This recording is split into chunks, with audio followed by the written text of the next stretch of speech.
মোর্চার ডাকা বন্ধ ও ঘরের ভেতর জনতা কর্মসূচির মাঝেই সোমবার পাহাড়ের উদ্দেশ্যে রওনা দিচ্ছেন মুখ্যমন্ত্রী।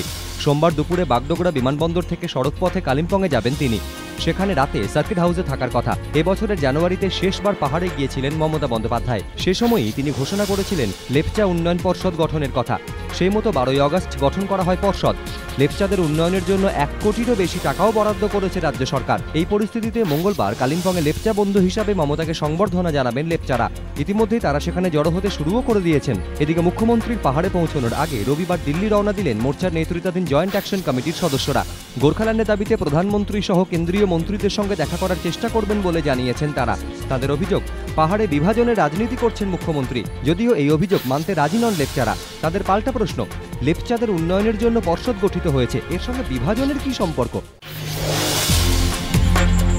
ফের শহরে ডাকাতি, এবার তিলজলার মাদুরদহে।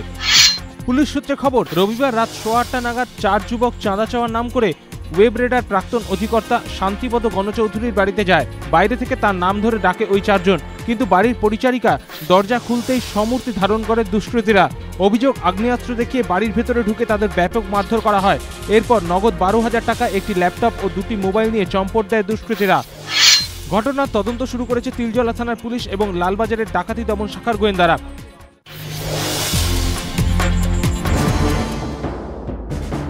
26/11 জঙ্গি হামলার পর হায়দ্রাবাদের দিলসুখনগর বিস্ফোরণ কাণ্ড।